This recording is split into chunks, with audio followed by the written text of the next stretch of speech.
परवाचा पुण्यातला घटस्फोट इतका वेगळ्या कारणासाठी झाला, मी ते 2 मिनिटात सांगते. संध्याकाळी 6:30ला नवरा ऑफिसमधनं घरी आला. अपार्टमेंटची लिफ्ट बंद होती. तो 7 जिने चढून वर आला.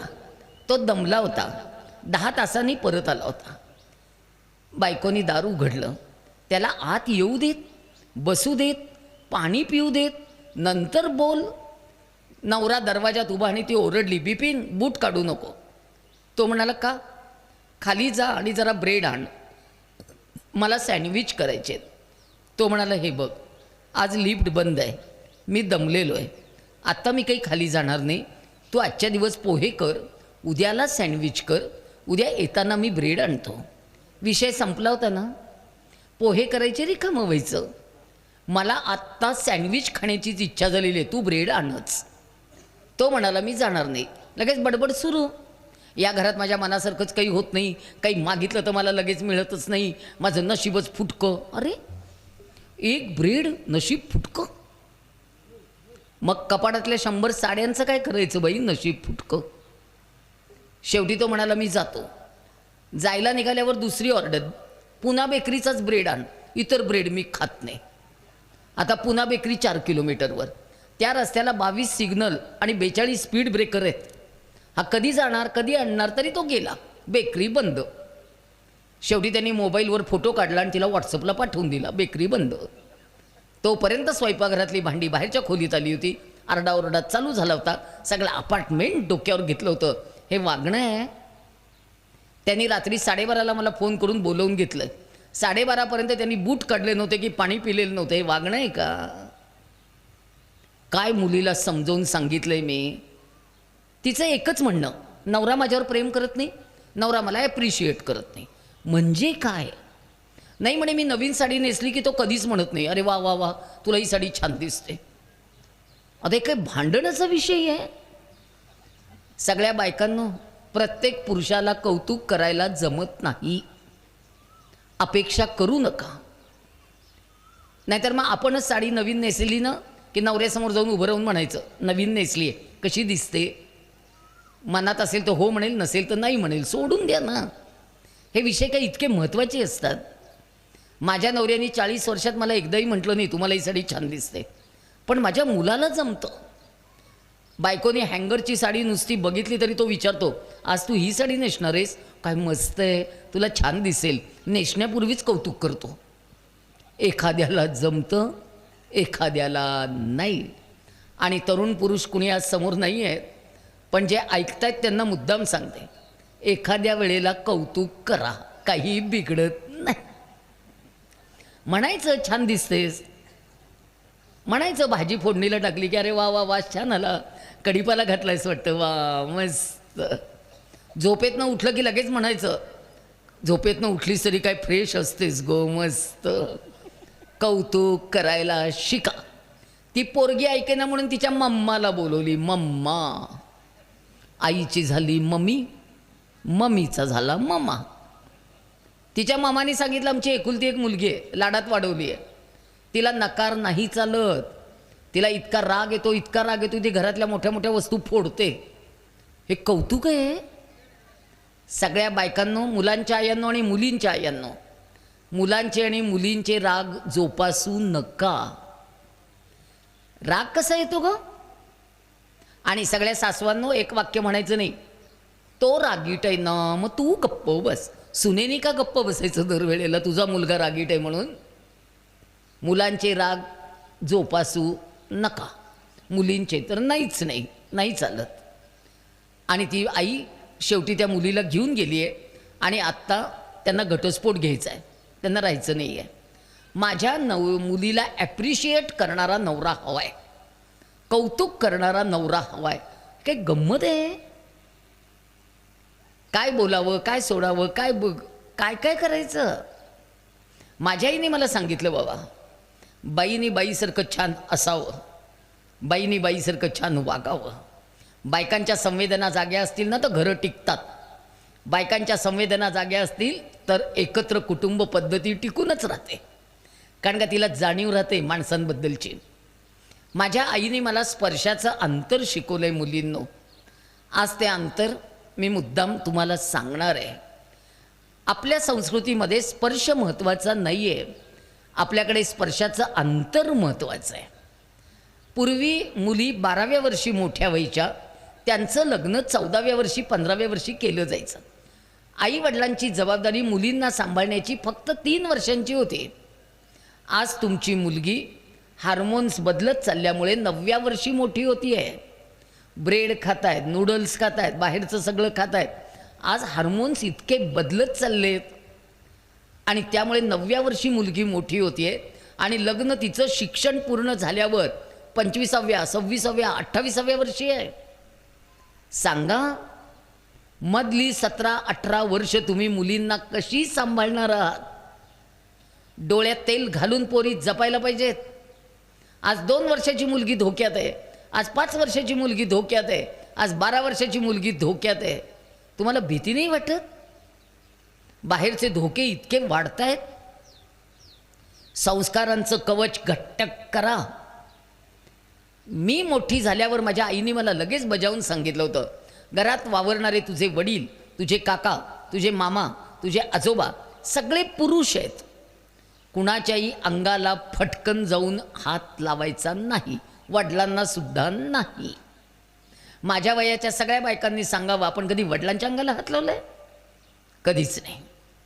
एकदा मला खूप ताप आला होता म्हणून वडिलांनी माझ्या कपाळाला हात लावून बघितला. परमेश्वराने आपल्याला स्पर्श केलाय की काय असं मला वाटलं होतं. वडिलांनी मुलीच्या अंगाला फक्त एकदा स्पर्श करायचा असतो, सासरी जाताना पाठीवर हात ठेवून थोपटून म्हणायचं असतं, बेटा जा, सुखाने राहा, आम्ही आहोत तुझ्या पाठीशी. तेवढाच पवित्र स्पर्श आहे आपल्याकडे. केवढं सुंदर नातं आहे हे. सगळ्या तरुण पुरुषांनो, मुलगी पौगंड अवस्थेकडे जात असताना सारखं बेटा बेटा बेटा म्हणून तिला जवळ घ्यायची नाही. 9व्या वर्षापर्यंत कौतुक चालतं. आपल्याकडे हे सगळं नाही आहे. रावणाने जेव्हा सीतामाईंना पळवून नेलं तेव्हा सीतामाईने अंगावरचे सगळे दागिने रस्त्याने काढून टाकले होते. प्रभू रामचंद्रांना दिशा कळावी, रावण कुठल्या दिशेने गेलाय. त्यावेळेला तिच्या कानातली फुलं ही प्रभू रामचंद्रांना दिसली. त्यांनी ती उचलली आणि लक्ष्मणाला विचारलं की लक्ष्मणा, ही तुझ्या वहिनीच्या कानातली कर्णफुलं आहेत का रे? हे तिच्या कानातली आहेत का फुलं? त्यावेळेला लक्ष्मणाने हात जोडून सांगितलं, दादा मी वहिनींच्या चेहऱ्याकडे आजपर्यंत एकदाही बघितलेलं नाही, त्यामुळे मला कानातलं ओळखू येत नाही. पण नमस्कारासाठी मी 100 वेळा त्यांच्यासमोर वाकलोय. मला पायातली जोडवी ओळखू येतात, कर्णफुलं ओळखू येत नाहीत. हे माझ्या धर्मग्रंथांचं शिक्षण आहे, ही माझ्या धर्मग्रंथांची शिकवण आहे. आमच्याकडची नाती सगळी अंतर ठेवूनच आहेत. आज तरुण आहेत, धीर भाऊजे, मर्यादा ठेवाव्या लागतात. टाळ्या देऊन बोलायचं, शेकहँड करायचे हे प्रकार आपल्याकडे चालत नाहीत. जेव्हा स्पर्शाचं अंतर कमी होतं ना, तेव्हा नात्याला वेगळं वळण लागायला वेळ लागत नसतो. त्यामुळे ती नाती फार भारदस्त असतात. कल्याणच्या सुभेदाराच्या सुनेला खणा नारळाने ओटी भरून सन्मानाने परत पाठवणारे शिवबा अजूनही गावागावात पूजले जातात, कारण ते अंतर कळलं होतं. आईने सांगितलं होतं, राजयोगी आहेस बाळा, राजभोगी नाहीस. राजयोगी म्हणून आलेला आहेस जन्माला. आईच्या दुधाने दिलेले संस्कार होते ते. लक्षात घ्या मुलींनो, आपल्याकडे शेकहँडची पद्धत नाही आहे. आपल्याकडे शेकहँड करत नाहीत. नकारात्मक शक्ती आणि सकारात्मक शक्ती यांनी एकमेकांच्या हातात हात द्यायचे नसतात. कुठला माणूस नकारात्मक विचारांचा आहे आपल्याला कळतो. म्हणून आपल्याकडे नमस्कार आहे. सगळे वारकरी एकमेकांना नमस्कार करतात. नमस्काराचा अर्थ काय आहे? तुझ्यातल्या चैतन्याला माझ्यातल्या चैतन्याचा नमस्कार आहे. कारण का, जर रेड्याच्या तोंडून वेद वदवले गेले असतील तर रेड्यामध्ये सुद्धा चैतन्य आहे, जे माझ्यामध्ये चैतन्य आहे. त्या चैतन्याला नमस्कार माऊलींनी शिकवलेला आहे आणि तो नमस्कार आपल्याकडे महत्त्वाचा आहे. आम्ही मानतच नाही. परवा मी एका कार्यक्रमाला नांदेडला गेले होते मुलींनो. त्या दिवशी बक्षीस समारंभ होता. संजय नार्वेकर म्हणून एक चित्रपट अभिनेता आहे, त्याच्या हातनं बक्षिसं दिली जात होती. आपल्या जेवढ्या हिंदू मुलींनी बक्षिसं घेतली, सगळ्या मुली इतक्या वाटेल तशा कपड्यात होत्या. कोणी अक्षरशः ती टाईट लेगीज घातली होती, कोणी टाईट जीन पॅन्ट घातली होती, छोटे छोटे टी शर्ट घातले होते, केस सगळे गळ्यात होते, हातात बांगडी नाही, कपाळाला कुंकू नाही, जो पायात चपला घालून स्टेजवर जात होत्या, संजय नार्वेकरला शेक हँड करत होत्या, फोटो काढण्यासाठी धडपडत होत्या, सह्या घेण्यासाठी धडपडत होत्या. पण 18 मुस्लिम मुलींनी बक्षिसं घेतली. सगळ्या मुली झाकलेल्या होत्या. एकीच्याही शरीराचं एकही नख दिसत नव्हतं. त्या मुली शांतपणे स्टेजवर आल्या. त्यांनी संजय नार्वेकरला ऑटोग्राफ मागितला नाही, फोटो काढण्यासाठी धडपड केली नाही. संजय नार्वेकरनी ज्या वेळेला शेकहँडसाठी हात पुढे केला त्याचा शेकहँड स्वीकारला नाही. आणि फोटो जेव्हा फोटोग्राफर काढायला लागले तेव्हा त्यांनी सांगितलं, सर हमारे में ऐसा नहीं चलता. आमचा धर्म आम्हाला मर्यादा सोडायला परवानगी देत नाहीत. त्या पण मुली शिकतायत, त्याही मुली कॉलेजला जात आहेत, त्याही मुली गाड्यांवर बसत आहेत, त्याही मुली विमान चालवत आहेत, त्याही मुली सगळ्या कार्यक्षेत्रात आहेत. त्या मुली सगळ्या कार्यक्षेत्रात असून सुद्धा त्या त्यांचा धर्म कट्टरपणे पाळतात. आणि मग आम्हाला का पाळता येत नाही? अंतर लक्षात घ्या, प्रत्येक गोष्टीतलं मर्यादा लक्षात घ्या. आणि संस्कार महत्त्वाचे आहेत, खूप महत्त्वाचे आहेत मुलींनो, इतके महत्त्वाचे आहेत. माझ्या आईने सांगितले मला, सगळ्या बायकांनो मुलींना सांगा, वडील सुद्धा शेवटी पुरुषच असतात. आज तुमच्या मुली वडिलांसमोर बिनओढणीच्या आहेत, भावांसमोर बिनओढणीच्या आहेत, आज समाजासमोर बिनओढणीच्या आहेत. आज वाटेल तसे 3/4 आणि कसलेही कपडे घरात घातले जात आहेत. काकांसमोर, वडिलांसमोर, भावांसमोर चालतं आणि गळ्यात पडलेलं चालेल. एक 3-4 महिन्यापूर्वीच्या पेपरमध्ये एक बातमी आली होती, मुलींवर आणि महिलांवर सगळ्यात जास्त अत्याचार कुणाकडनं होतात. त्या बातमीत असं म्हटलंय, मुलींवर आणि महिलांवर सगळ्यात जास्त अत्याचार त्यांच्या जवळच्या नातेवाईकांकडून, ओळखीच्या लोकांकडून, घरी येणाऱ्या नेहमीच्या माणसांकडून होतात. बाहेरच्या लोकांकडनं अत्याचार होण्याचं प्रमाण अत्यंत कमी आहे. मी आज अनाथाश्रम चालवते. 0 ते 6 वयोगटाची बाळं आहेत आमच्याजवळ. आज अक्षरशः एकेका दिवसाचं बाळ आम्ही छातीला लावून सांभाळतोय. कुणाची ती मुलं? असाही स्थितीत कुणी टाकून दिली ही मुलं? ताठ मानेने त्या बाईला का नाही सांभाळता आली ती मुलं? तुम्हाला सगळ्यांना सांगायला मला भीती वाटते. 13 आणि 14 वर्षाच्या मुलींची मुलं आहेत ती. कशा फसल्या, कुठे फसल्या, कुणी फसवलं? आज थोडासा तरी विचार करा घरात वावरताना सुद्धा. म्हणून माझी आई म्हणायची, मामाकडे पाठवणार नाही ग मी अजिबात एकटी. रात्री मैत्रिणीच्या घरी अजिबात झोपायला एकटं जायचं नाही, अभ्यासाला नाही. आज तुमच्या मुली वसतिगृहावर ठेवायच्या आहेत. नंदुरबार, धुळे, नाशिक, औरंगाबाद, पुणे, रत्नागिरी, कोल्हापूर, कुठेही मुलगी तुम्हाला पाठवायची आहे. सांगा तिला, बायकांना 6वा सेन्स दिलाय देवाने. स्पर्श कळतो बायकांना, काय चुकीचं आहे आणि काय बरोबर आहे. बायकांच्या डोळ्यामध्ये इतका धाक आहे ना, त्या धाकामुळे पुरुष घाबरतात. खरं तर आपल्याला शस्त्र हातात घेण्याची काही गरज नाही आहे. फक्त तो धाक समजावून सांगावा लागेल की बाई तुझ्याजवळ एक शस्त्र आहे आणि ते शस्त्र तुझ्याजवळ इतकं महत्त्वाचं आहे ना की कुठल्याही पुरुषाने आपल्या अंगाला स्पर्श करता कामा नये. एवढं ते जळजळीत शस्त्र आहे. सोपे नाही आहे. इतकं सोपं तर अजिबात नाही आहे. कलर टीव्हीवर एक जाहिरात लागते, जागो महाराष्ट्र. 7 वर्षाची छोटीशी मुलगी आपल्या आईला सांगते, आई त्या काकांना मी पाणी नेऊन देणार नाही, ते काका मला नको तिथे हात लावतात आणि मला ते अजिबात आवडत नाही. ती आई घाबरते, तिच्या पोटात गोळा येतो. माझ्या 7 वर्षाच्या लेकराला हा स्पर्श कळतो? या एवढ्याशा छोट्याशा लेकराला हा स्पर्श आवडत नाही आहे? म्हणजे या माणसाची काहीतरी चूक आहे. बायकांनो, डोळ्यात तेल घालून लेकरं जपली पाहिजेत. आता आई जागी पाहिजे. आम्हाला आईने संस्कारांच्या बाबतीत जागं पाहिजे. आता खूप अवघड झालेली आहे प्रत्येक गोष्ट. आज शाळेमध्ये छोट्या छोट्या बालवाड्यातल्या मुलींना बॅड टच आणि गुड टच शिकवत आहेत. चांगला स्पर्श कोणता आणि वाईट स्पर्श कोणता हे शिकवावं लागतंय. परवा एका मुलीला आजीनी सरळ, आज खेळत होती ती पोरगी, उड्या मारत होती, त्या आजीने फक्त असं केलं, ढमे किती उड्या मारते. तर ती आजीला म्हणाली, आजी तू मला नको तिथे हात लावलायस ना, तो बॅड टच आहे आणि तो मला आवडलेला नाही.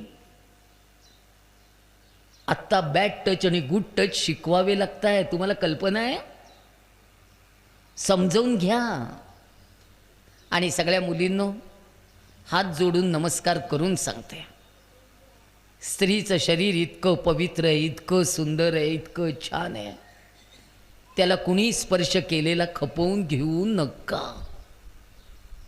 नाही चालत, नाही चालणार, सगळीकडनं अवघडून बसेल.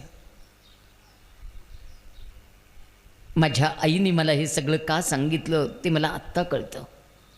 माझी आई नेहमी म्हणायची, बाई किती शिकू देत, बायकांच्या अंगी शिक्षणाबरोबर महत्त्वाचे 5 गुण असा वेच लागतात.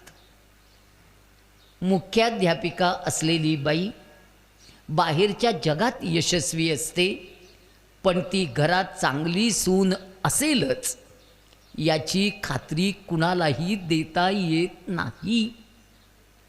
त्यामुळे शिक्षणाबरोबर बायकांच्या अंगी महत्त्वाचे 5 गुण असा वेच लागतात. सगळ्यात पहिला गुण, आईने मला जवळ घेतलं, तोंडावरनं हात फिरवला आणि आई मला म्हणाली, तू आमच्या दोघांची मुलगी आहेस, तू आमच्या दोघांचा श्वास आहेस, तू आमच्या 4 भिंतीचा विश्वास आहेस, तू माझ्या उमऱ्याची मर्यादा आहेस आणि तू माझ्या घराची प्रतिष्ठा आहेस.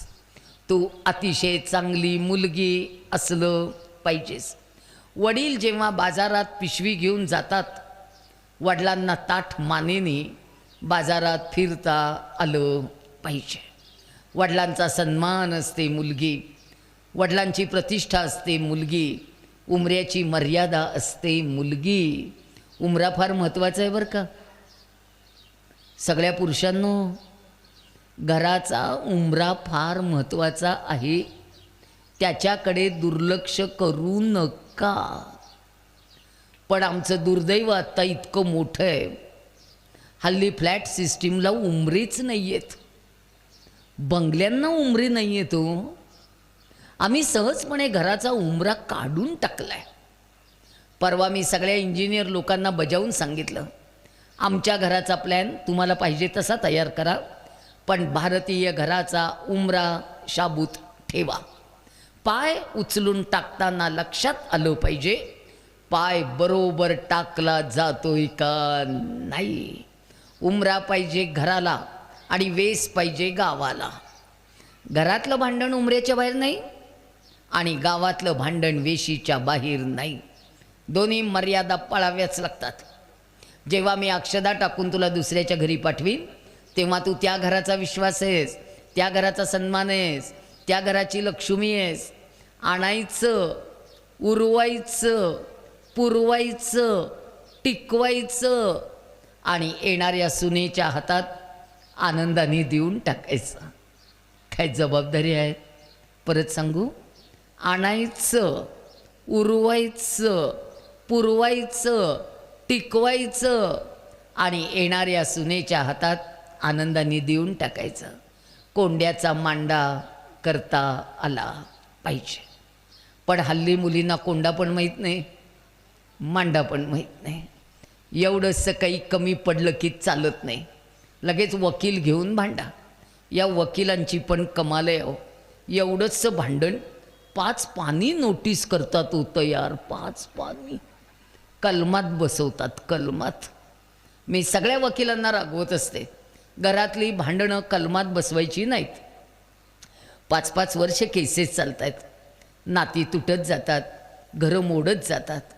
आणि बायकांनो, एकदा हातातनं काही निसटलं ना, आयुष्यात कधीच गोळा करता येत नाही. माझ्या वयाच्या इतक्या बायका तुम्ही समोर आहात, सांगा आईने लग्नात किती भांडी दिली होती ग आपल्याला?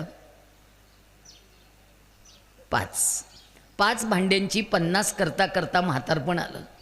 नवऱ्याला 110 रुपये पगार, 5 रुपये किलो तेल, 2 रुपये किलो साखर, 3 पैशाला चहाची पुडी. चांगला चहा नवऱ्याला उकळून द्यायचा, चोथ्यात पाणी घालायचं आणि उकळलेलं पाणी आपण प्यायचं, असले संसार आम्ही केले. आणि आज मुलींना लग्नाच्या पहिल्या दिवशी सुईपासनं फ्रीजपर्यंत सगळं काही देत आहेत. परवा एका लग्नाला गेले, पिठाची गिरणी पण दिली हो. सगळं तिचंच आहे. अगं तिचं असू दे, पण देऊ नको. आईतं दिलेल्याची किंमत राहत नाही. रक्ताचा घाम करून जो संसार उभा राहतो त्याची ऐट वेगळी असते, त्याचा डौल वेगळा असतो.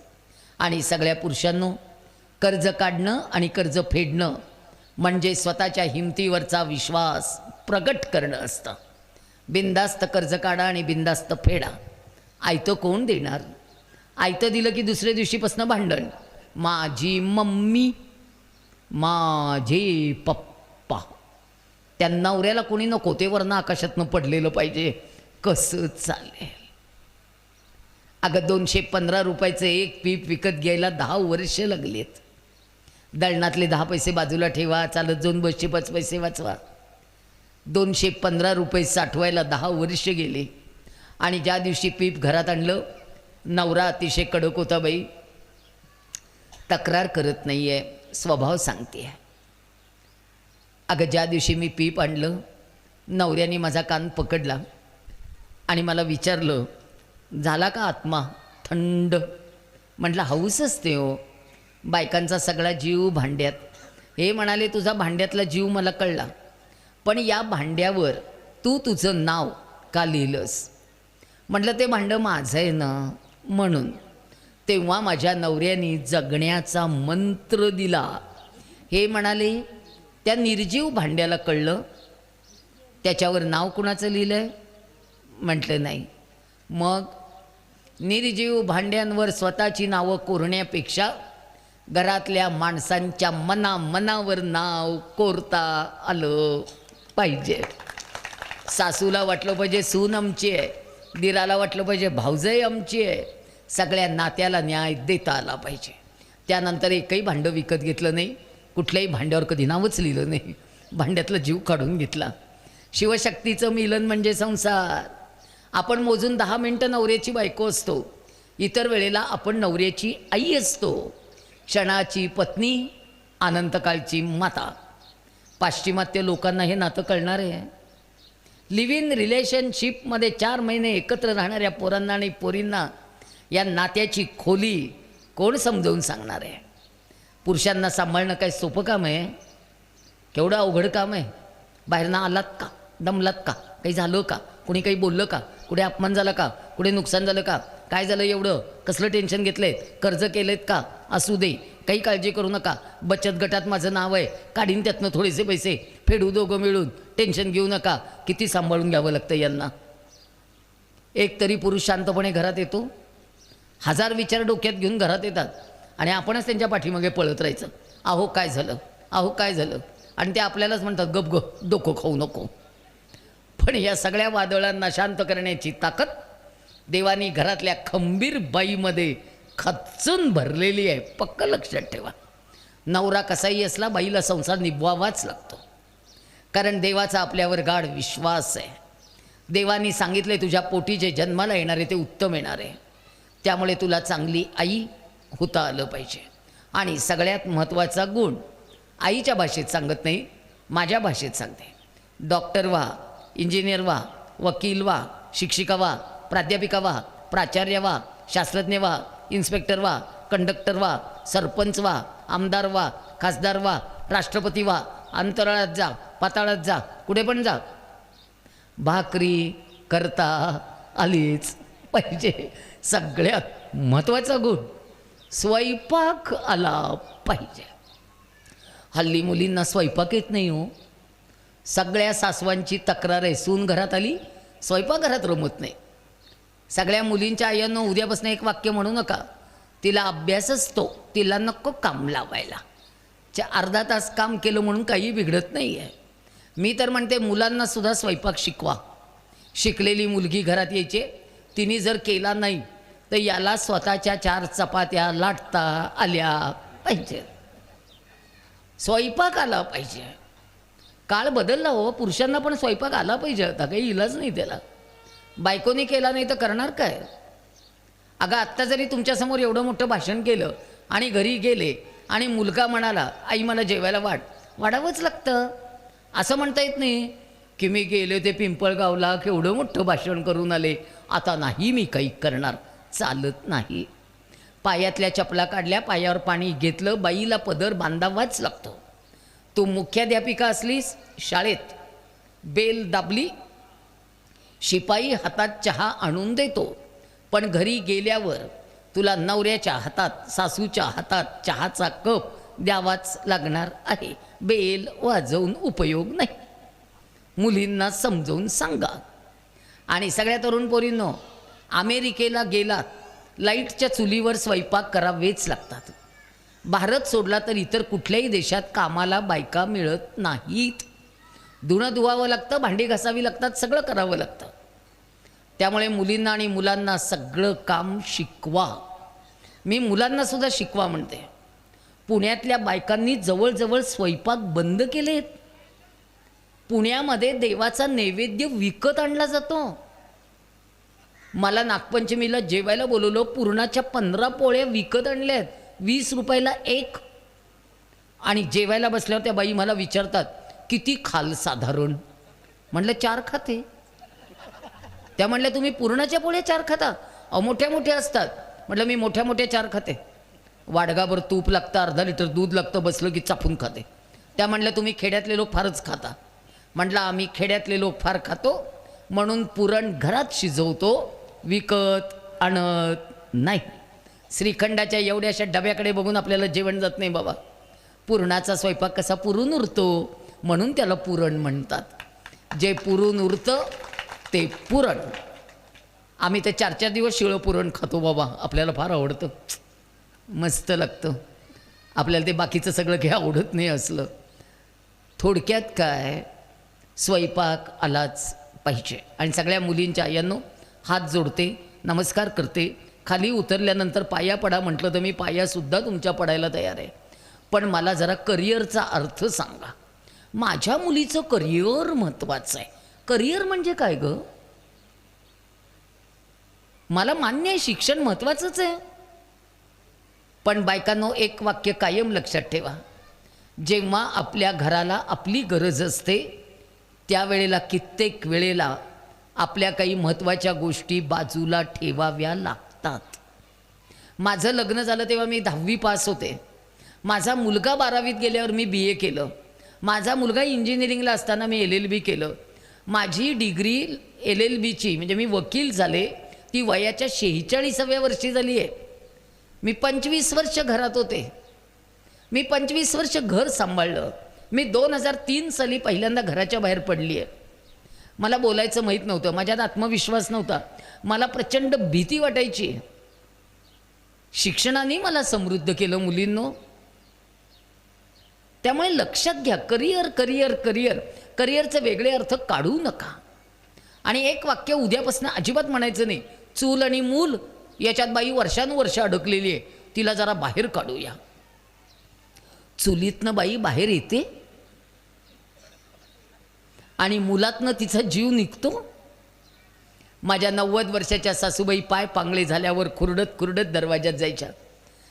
सगळे पाय रक्तबंबाळ व्हायचे. मी म्हणायचे आई जाऊ नका, जाऊ नका, तुमचे पाय रक्तबंबाळ होतात. त्या म्हणल्या माझं लेकरू ग, माझं लेकरू ग. म्हटलं तुमचं लेकरू आता 67 वर्षाचं आहे. 90 वर्षाच्या आईचा 67 वर्षाच्या लेकरासाठी जीव कसा विसवतो हे फक्त भारतातच होऊ शकतं, परदेशात नाही. त्यामुळे मुलींनो खरा अर्थ करिअरचा मी सांगते तुम्हाला. चूल मूल, सासरची माणसं, माहेरची माणसं, येणारी जाणारी माणसं सगळ्यांना सांभाळून आपल्याला आपलं अस्तित्व निर्माण करायचं आहे. ते अस्तित्वच जास्त महत्त्वाचं असतं. आणि सगळ्या तरुण नवऱ्यांनो, बायकोच्या या संपूर्ण सगळ्या शिक्षणाला, तिच्या वाटचालीला मदत करणं, सहकार्य करणं तुमची तेवढीच जबाबदारी असते. चालत नाही तसं. आणि सगळ्या मुलींच्या आयांनो एक गोष्ट बोलते, प्रश्न विचारते. दुसऱ्याच्या घरी गेल्यानंतर कुणी बदलायचं असतं, तुमच्या मुलीनी का त्या घरानी? मुलींनी, तरुण आयांना काय वाटतं? मुलींनी बदलायचं असतं. सुरुवातीला बदलावंच लागतं. नंतर मग त्या घरात रुजायचं, त्या घरातल्या माणसांना आपलं मानायचं, त्या घरासाठी खूप काही छान करायचं. मग ती माणसंसुद्धा तुमचं ऐकायला लागतात. एकदम कसं ऐकतील गं?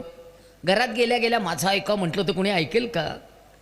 त्या माणसांना आपलंसं केलं पाहिजे गं. परवा एका सासूने नवीन लग्न झालेलं सुनेला सांगितलं, वांग्याची भाजी कर. विचार ना सासूला, कशी करू, तुमची पद्धत काय आहे? आमच्याकडची पद्धत वेगळी आहे. विचार ना. सासूला नाही विचारणार, 500 किलोमीटरवर राहणाऱ्या मम्माला फोन करून विचारणार, मम्मा वांग्याची भाजी कशी करू? ती लगेच 4 वांगी घे, त्याचे 4 तुकडे कर, खोबरं घाल. सासू सांगते बरं का, खोबरं घातलेली भाजी आमच्याकडे आवडत नाही, आमच्याकडे शेंगदाण्याचं कूट घालतात. माझी मम्मा खोबरेच घालते.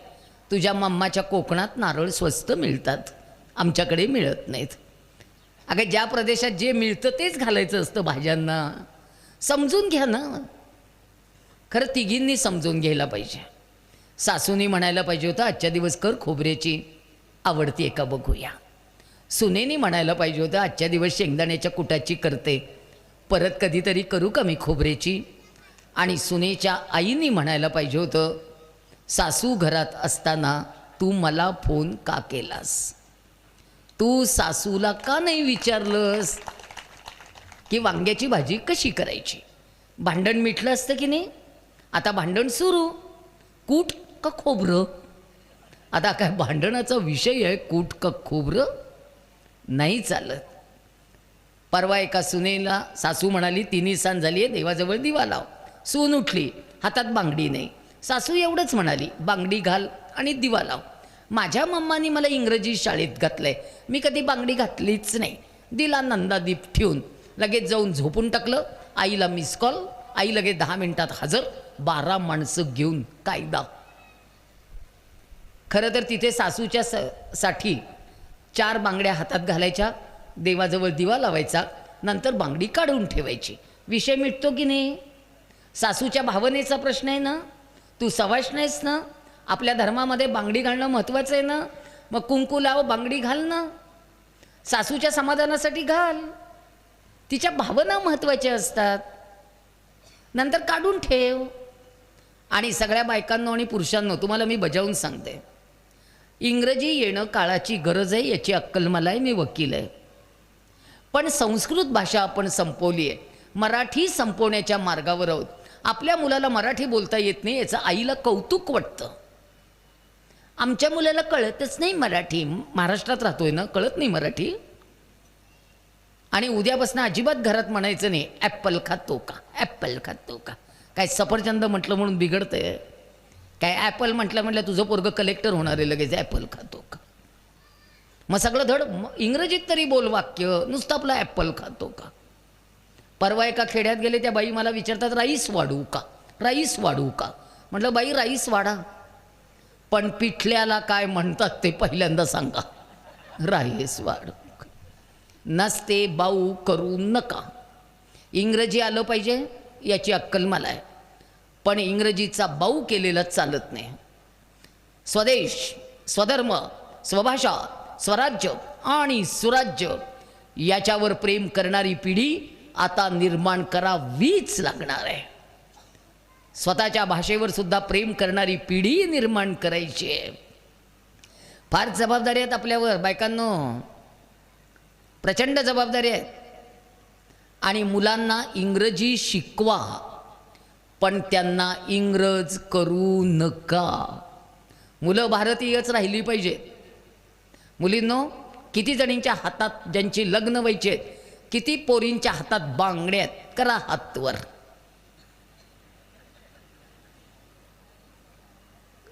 कपाळावर कुंकू आहे? नाही. राम जन्मोत्सवाच्या कार्यक्रमात बसलायत, आई सांगत नाही, बाहेरच्यांनी बोललेलं चालत नाही. सासू बोलली की ते डोक्यावर. का नाही हातात बांगडी? आज मला वेळ नाही आहे, नाही तर मी सगळ्या दागिन्यांचं महत्त्व आपल्या भाषेत सांगितलं असतं. मुलींनो, मी बोलले ना की प्रत्येकाला वाईट वाटतं, राग येतो, पण 4 वर्षाचं एवढंसं मुसलमानाचं पोर टोपी घालताना लाजत नाही अगं.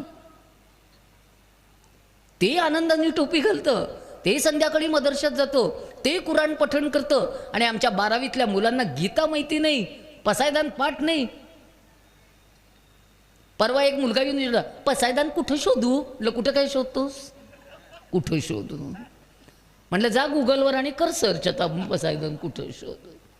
घरात म्हटलंच नाही कधी.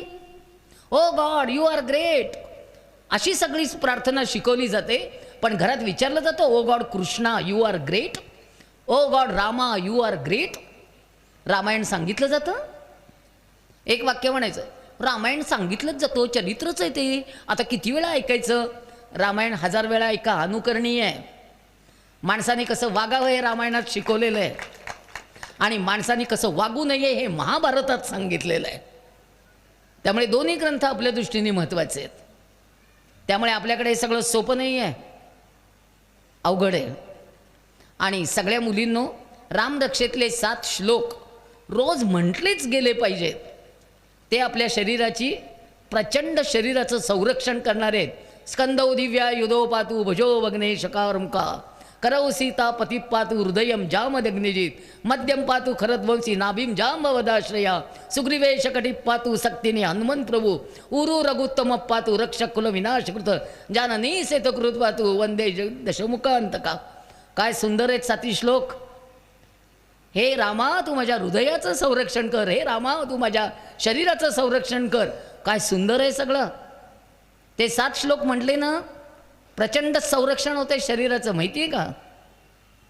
सांगा मुलींना, पाठ नसतील तर म्हणून घ्या. आता आईचे पाठ आहेत का पुढं, तो प्रश्न आहे. रामरक्षा म्हणा घरामध्ये, चालत नाही का? आपलं आपल्याला आलं पाहिजे ना. आणि सगळ्या मुलींच्या आयांनो एक गोष्ट बोलते, रागवायचं नाही. मुलींना सारखं माहेरी बोलवू नका. सासरच्या लोकांना सुद्धा वाटतं सुनांनी घरात असावं. माझा विषय खूप अवघड आहे, तो फार मोठा आहे. मी थोडक्यात टिप्स देऊन जाते. मुलींच्या संसारात ढवळाढवळ करू नका. मुलींचे संसार चांगले व्हायचे असतील तर मुलींच्या आईने मुलींच्या संसारात सारखं लक्ष घालायचं नसतं. जी मुलगी आनंदात आहे तिला सारखे फोन करायचे नाहीत. जी मुलगी दुःखात आहे तिला फोन केल्याशिवाय राहायचं नाही. जी मुलगी दुःखात आहे तिच्यासाठी सगळे कायदे वापरा. तिच्यावर अन्याय होत असेल तर कायद्याचा वापर करा, पण जिथे मुलगी आनंदात आहे तिथे कायद्याचा गैरवापर करू नका. तुम्हाला सांगायला आज मला भीती वाटते, कायद्याचा इतका गैरवापर आहे. आज कुटुंब व्यवस्था ढासळायला ते एक फार मोठं कारण आहे. जिच्यावर अन्याय होतो ती कायद्यापर्यंत पोचतच नाही, पण जिच्यावर अन्याय होत नाही ती कायद्याचा गैरवापर फार करते. नका करू असं. आपल्यासाठी संरक्षण म्हणून कायदे असतात. आणि सगळ्या मुलांच्या आयांनो, सासवांनो, तुम्हाला हात जोडून विनंती आहे, आपल्या मुलाला सुख लागायचं असेल घरात येणारी सून जपावीच लागणार आहे. सोन्यासाठी चिंधी जपावीच लागते. फक्त तिला चिंदी बिंदी म्हणू नका. शिकलेली मुलगी यायची, आता म्हणायचं तू सोनं बाई आमच्या चिंदीत बांधते. आपल्या लेकराला चिंदी म्हटलं तरी चालतं. सुना घरात आल्या की संसारातलं लक्ष हळूहळू हळू कमी करा. हल्ली सुनांना नवऱ्याने आई आई केलेलं अजिबात आवडत नाही, त्यांना राग येतो. सुनेला काटकसर अजिबात शिकवायची नाही. मला 2 किलो तेल लागत होतं, हिला 4 लागतंय, लागू दे. मागच्या आठवड्यात मी सुनेकडे जेवले, मिक्स भाजी केली होती, सगळं तेल ताटात वाहतंय. माझ्या इथपर्यंत आलं होतं, पण मी एक शब्दही बोलले नाही हो. माझ्या नवऱ्याला 100 रुपये पगार होता, तिच्या नवऱ्याला 1,00,000 रुपये पगार आहे. ती तेल डोक्यावर ओतून घेऊ देत, नाही तर पिऊ देत. तुम्ही बोलू नका. हाताची घडी, तोंडावर बोट, 498 सगळ्या सुना सांगतात आमचे मामा चांगलेत, आत्यात जरा मामा चांगले नसायला काय झालं, आयतं ताट मिळतंय, आयतं जेवायला मिळतंय, आत काय चाललंय ते मामांना कुठं कळतंय. आणि तुम्ही सगळे ज्येष्ठ नागरिक आम्हालाच बजावून सांगता बरं का, नवीन मुलगी आहे, समजवून घ्या, समजवून घ्या. अहो आम्ही तुमच्या आईला पण समजवून घेतलो, आता तुम्ही म्हणताय सुनांना समजवून घ्या. आम्हाला कोणी समजवून घ्यायचं ते तरी एकदा सांगा. आमच्या पिढीची फार ओढाताण झाली हो. नव्याला धरा, जुन्याला ओढा. आणि सगळ्या ज्येष्ठांनो एक विनंती करू, तुमच्या बायकोनी गेली 40-45 वर्ष तुम्हाला सावलीसारखी साथ दिली आहे. तुमच्या भावंडांचं केलं, तुमच्या आईवडिलांचं केलं. सगळ्या ज्येष्ठांनो माझी तुम्हाला अशी विनंती आहे, तरुण वयात तुम्ही आमचा अपमान खूप वेळा केलात, पण आता सुनांच्या समोर अपमान करू नका. मान देता येत नसेल तरी चालेल, पण सुनांच्या समोर अपमान करू नका. सुनांच्या लक्षात येतं हिचा नवरा हिला किंमत देत नाही आहे, मग त्या पण उलटं बोलायला लागतात. पुरुषांनी खरं लक्षात घेतलं पाहिजे, पुरुषांची ती जबाबदारी आहे. नात्याला न्याय देता तुम्हाला आला पाहिजे. आई आईच्या जागी असते, बायको बायकोच्या जागी असते, बहीण बहिणीच्या जागी असते आणि भाऊ भावाच्याच जागी असतो. पुरुषांनो तुम्हाला नात्याला न्याय देता आला, घरातली भांडणं थोडी कमी होतील, खूप गरजेचं आहे. आणि दुसरी महत्त्वाची गोष्ट, स्वतःचे निर्णय स्वतः घ्यायला शिका. पुरुषांना एकही स्वतःचा निर्णय स्वतः घेता येत नाही. ते आईचं ऐकतात, ते बायकोचं ऐकतात, ते बहिणीचं ऐकतात, ते भाऊजाईचं ऐकतात आणि त्यांच्या डोक्यात नको ते भरवणाऱ्या सगळ्या आम्ही बायकाच असतो. कुठल्या ना कुठल्या नात्यामध्ये यांचं डोकं फिरवण्याचं काम बाईच करत असते आणि हे हलक्या कानांचे आहेत, विश्वास ठेवतात. एक जण विचारायला जात नाही की आई तू का असं बोललीस, माझ्या बायकोची काय चूक आहे. बायकोला विचारत नाहीत आईचा अपमान का केलास बाई. एक गोष्ट बोलू, पुरुषांनो माझ्या वाक्याकडे नीट लक्ष द्या. पुरुषांची आदरयुक्त भीती घरामध्ये असावी लागते. आदरयुक्त शब्द वापरला आहे, बरोबर आहे ना. हां, पुरुषांची आदरयुक्त भीती घरामध्ये असावीच लागते. लहान वयात वडिलांना थोडंसं घाबरायचं असतं, तरुण वयात थोडंसं भावांना घाबरायचं असतं, लग्न झाल्यावर नवऱ्याला थोडंसं घाबरायचं असतं आणि म्हातारपणी नवऱ्याला अजिबात घाबरायचं नसतं, म्हातारपणी मुलांना घाबरायचं असतं. आणि यांची आदरयुक्त भीती जर असेल, भारतीय घराचं घरपण टिकून राहणार आहे. त्यामुळे तुम्ही आदरयुक्त भीती ठेवा. आणि जाता जाता शेवटचा संदेश, घड्याळाकडे माझं लक्ष आहे, 7:03 झालेली आहेत, मी थांबवेन. सगळ्या माहेरवाशिणींनो, आईवडील जिवंत आहेत तोपर्यंत बोलावल्याशिवाय कधी पण माहेरी या. भावाच्या राज्यात बोलावल्यावर या आणि भाच्यांच्या राज्यात दरवाजावरनं जा, पण आत जाऊ नका, नाहीतर माहेरवाशिणीचा मान राहत नाही.